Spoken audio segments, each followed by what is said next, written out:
What's going on, everybody? It's your boy C-Zar, and we are talking about Bitcoin today. Hit that like button, you guys. Subscribe if you want to see more content like this, and let's get into it, my friends. Here we are, sitting at about $90,400 on this, the 6th of March. Early hours in the day. We actually have about 22 hours, 30 minutes left in the day. We just started out the day here. If we look at yesterday, we closed 3.8% in the green. We even had a little bit above average volume. That's nice.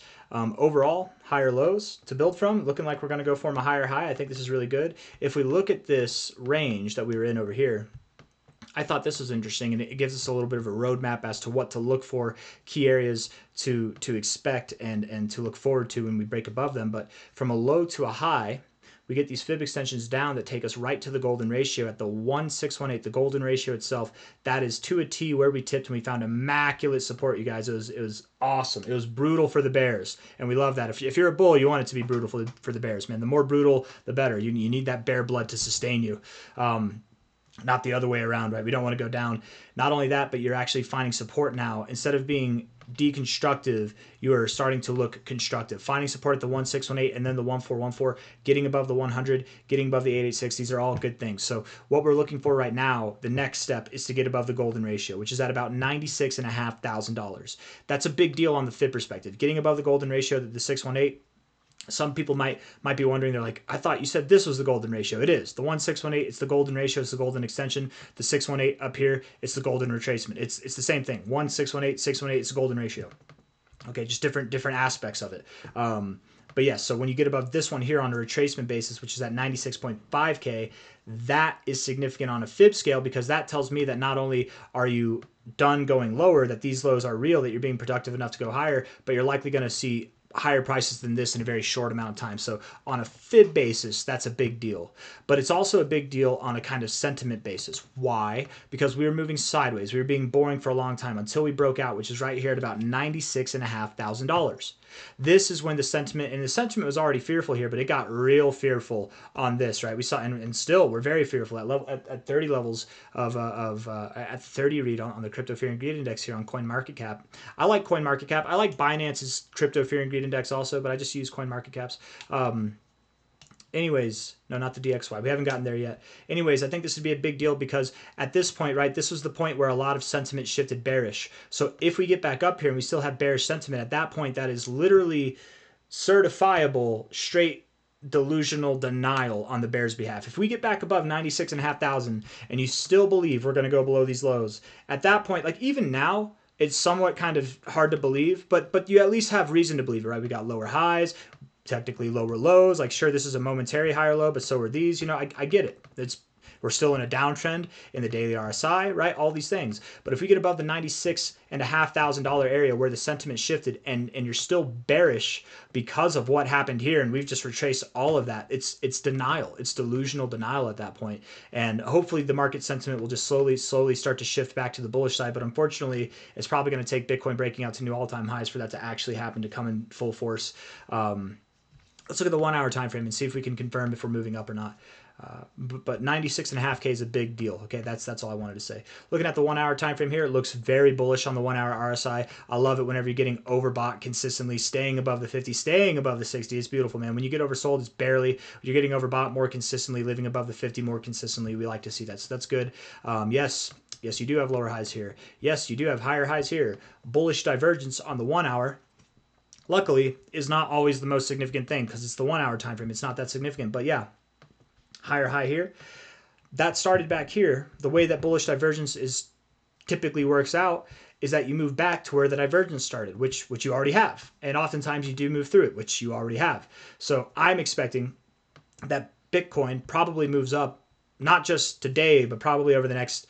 I mean, over the next 12, 8, 4 hours, it might move up now above 92,000, 94,000, and maybe even beyond, right? But I do assume today is obviously going to be a green day. If we look at, I believe it is this high to low here.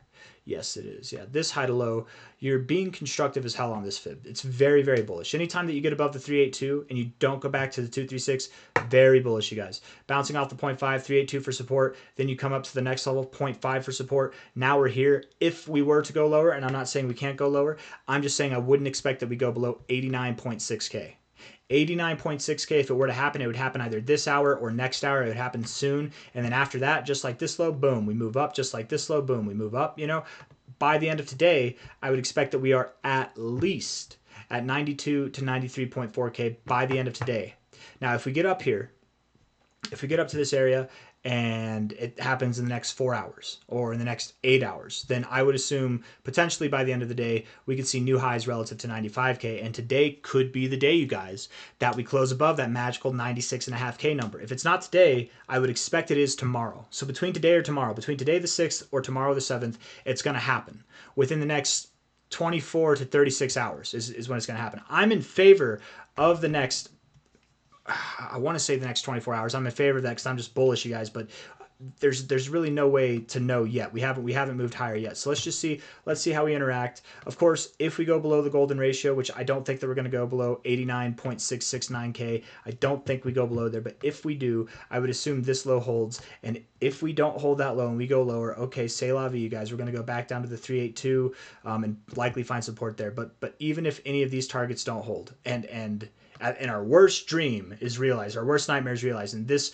low is not the low, and we happen to go lower down to 74K, I'm not going to be panic selling. I hope nobody else panic sells. I can't see a scenario where this actually plays out other than, you never know what the market can throw at you. And it's for that reason alone that we're addressing it. I don't think this is going to happen. I'm only talking about it because if it does happen, I want people to understand this is not a selling area. It's very obviously a buying area, right? Like how a lot of people bought up here. It's very obvious now it's not a buying area. So instead of doing the hindsight thing where after we bounce from here and we're up here, it's a very obvious buying area there. That selling area, it's very obvious now. We're going to preemptively call for this to be a very obvious buying area if it happens, but I don't expect it to happen. In fact, what I very much do expect, again, like I was saying, is that we will hold 89.669K and by the end of today be at 92 to 93.4K, if not higher. If we are higher, maybe at 95K, maybe we're at 96.5K by the end of today, maybe we're even all the way up at $99,000 by the end of today, but I do expect that $100,000 is on the horizon by the end of this week. We have 3 days and 23 hours left. I very much am confident that we will see prices above 100K. If anybody's like, well, yeah, that's easy to say now. We're look at how bullish this week looks. So yeah, we're already wicking up here. Yeah, man, I was saying we're going to be at 100K by the end of this week, literally at these lows. So I'm not just saying it now because it's the cool thing to say.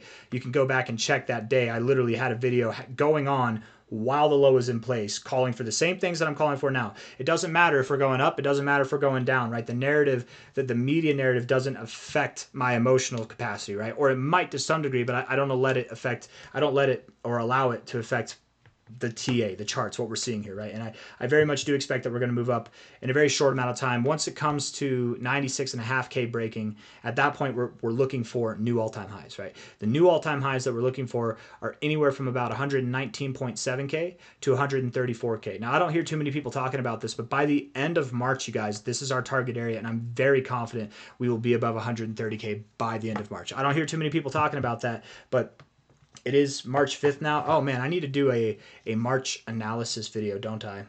I'll probably have to do that tomorrow. I'm too far into this one to care enough to restart it. So I'll do a March analysis video tomorrow, and we'll see if it agrees, right? But as of now, I'm expecting 134K by the end of the month, if not higher. But at a bare ass minimum, you guys, 120K is on the docket. Okay, it's certainly our first stop, and I would expect that we do continue upwards. Beyond that, beyond this relative fib that we're seeing here, this very short-term fib, if we go back to last cycle's bull market high, the cycle top and the cycle bottom, and we go all the way out here, I'm going to delete this fib real quick and we'll bring it back on. Okay, you can see that you are consolidating right around the 1272, moving down. Generally speaking, with the 1272, you find resistance here and then pull back to the 100,886 area, and even more than that, you actually go to your 786, oftentimes to the 1272. Whenever you see behavior like this, it's actually very, very bullish. Consolidating like this without even touching the 100, it's absurdly bullish. With these wicks, these little fake out scam wicks to the downside, very bullish, you guys. It's rare.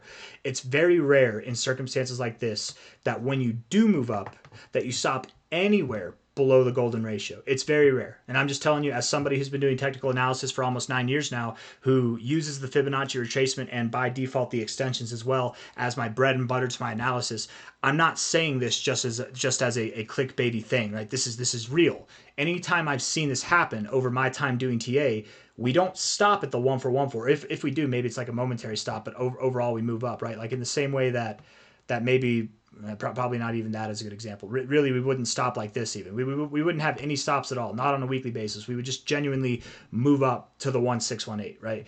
Week after week after week after week, we might have a neutral week here or there, but no kind of serious retracement until we see the 1618. Where is that price? That's all the way at $173.8 thousand. Now, I don't think we're going to be there by the end of March. But by the end of this move, I think we'll be there, if not higher. By the end of this move, it's probably going to be sometime in April, late April, if not early May. But I think it will be in April. We'll see how May goes. You know, we'll see how this month goes to kind of figure that out more. That's further away. Calling things out from a month from now is hard enough, let alone 2 months, 3 months, right? Stuff like that. If we look at the weekly RSI, we are right at the 50. If this week closes green like I assume it to, if it closes above 100K like I assume it to, we will definitely be closing green, and then the weekly RSI will not be pointed down, right? It actually is pointed down here. We'd be bouncing off the 55 and likely getting back above the 60.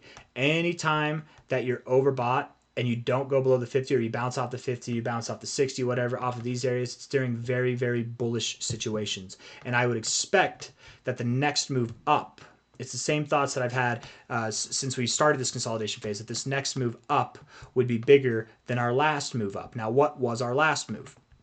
You know, you could say it was from this low to this high. Okay, that's logical to some degree, from the low to the high. That's the overall move. Okay, I get that.